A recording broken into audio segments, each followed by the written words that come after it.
There she is right there. Sorry for the audio because it's cold. And as you can see, oh, it's windy. As you can see, it snowed last night and I've been procrastinating winterizing this RV. I don't want the lines to freeze up. And it's gonna get like to 15 tonight. So here I am in my thin ass jacket, Magic Mike, gonna winterize this RV real quick. Let's head on into the shop and get some tools and get this bad boy done in a few minutes. Whew, sorry about the video. Alright, Magic Mike back. I'm inside my shop now. I need just a pair of pliers to unscrew the drain plugs to drain the water out, and then underneath the bench seat where the dining room table is, there's the water pump.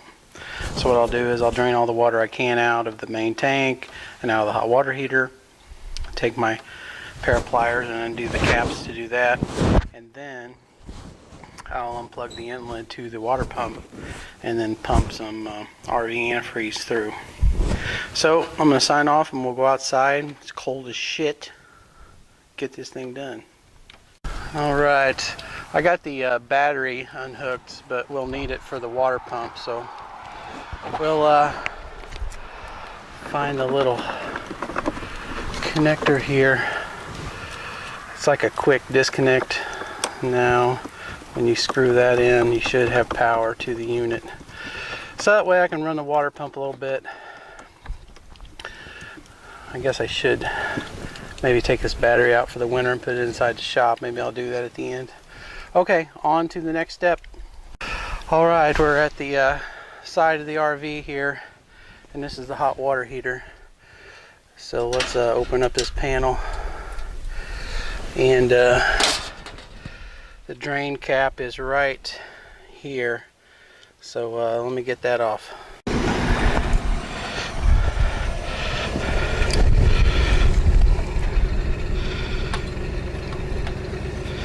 Righty tighty, lefty loosey. Let's see. See if I can do this without cutting my hands up on this sheet metal. Well, that's on there tight. Alright, I got most of it out. We'll get the rest of it out by hand here. Maybe we'll have a money shot. There we go. It's coming out, baby. Well, that's one down. We'll let that one do its thing. I'm just going to leave that plug out of there. Sorry about the steam, the exhaust from the cars or the vans right underneath there. So we'll just leave that plug in there for putting it in next year, and close this back up and go on to the next step.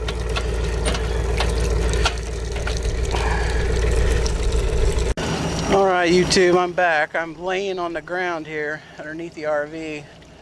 There's a sewer clean out, and right there are two water release lines. So let's unscrew the caps off those and get the water out of those.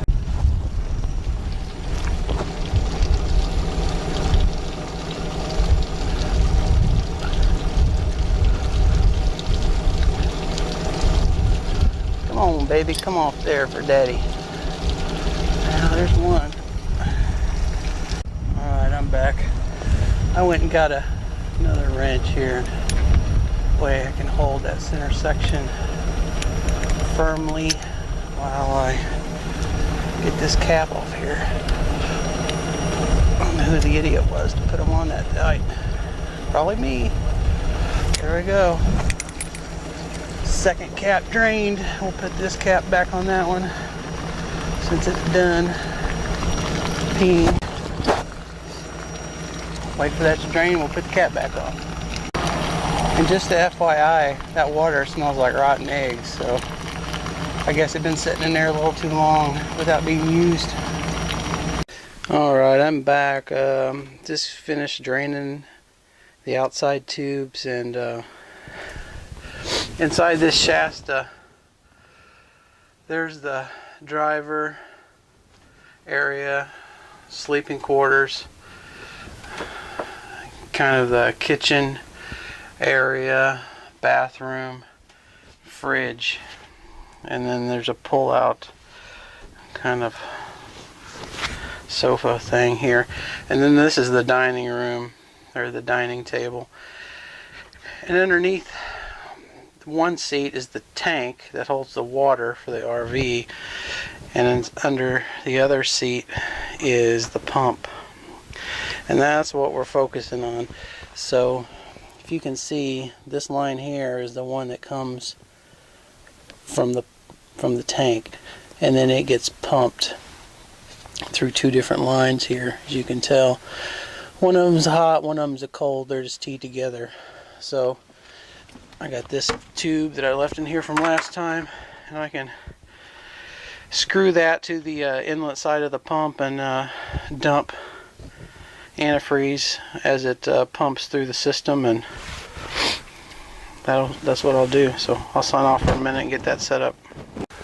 Alright, on this RV, the water pump is like above the stove area on this control panel.